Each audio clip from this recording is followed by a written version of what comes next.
Chennai RK நகரில் நடைபெற்று வரும் எம்ஜிஆர் பிறந்தநாள் விழா பொதுக்கூட்டத்தில் அதிமுக பொதுச் செயலாளர் எடப்பாடி பழனிசாமி உரையாற்றி வருகிறார். அதன் நேரலை காட்சிகளை இப்போது பார்க்கலாம். கைமாறியதாக தகவல்.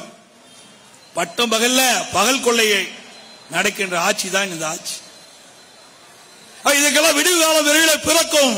அனைத்து இந்திய அண்ணா திராவிட முன்னேற்ற கழக ஆட்சி மலர்கின்ற பொழுது இதற்கெல்லாம் அவர்கள் பதில் சொல்லி ஆக வேண்டும்.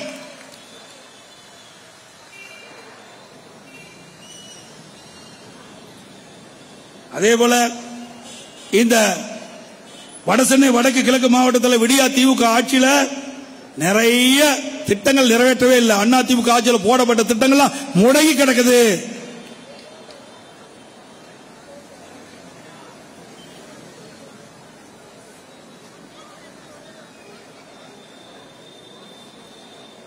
தண்டையார்பேட்டையில் 44 வட்டத்தில் கைலாசபுரம் தமிழ்நாடு நகர்ப்புற வாழ்விட மேம்பாட்டு வாரியத்தில் 392 புதிய குடியிருப்புகள் 44 கோடியில கட்டுமான பணி முடிவு பெற்று இன்ன வரைக்கும் திறக்கல. இன்னைக்கு முதலமைச்சர் இந்த வீட்டெல்லாம் திறக்கிறதுக்கு நேரம் இல்ல, ஸ்பெயினுக்கு போயிட்டார். தொழில் முதலீட்டு ஈர்க்க ஸ்பெயின் போயிட்டார். அங்க போய் என்ன பெருந்துறையில் இருக்கிற ஆளுக்கு புரிந்துணர்வு ஒப்பந்தம் போறாரு. அது இங்கேயே சென்னை கூப்பிட்டா புரிந்துணர்வு ஒப்பந்தம் போட்டு போறாங்க. பெருந்துறை இருக்கிற ஆள் அங்க அனுப்பிச்சு அங்க போய் புரிந்துணர்வு ஒப்பந்தம் போட்டு தொழில் முதலீட்டு ஈர்க்கின்ற முதலமைச்சர் தான் இன்றைய முதலமைச்சர் ஸ்டாலின்.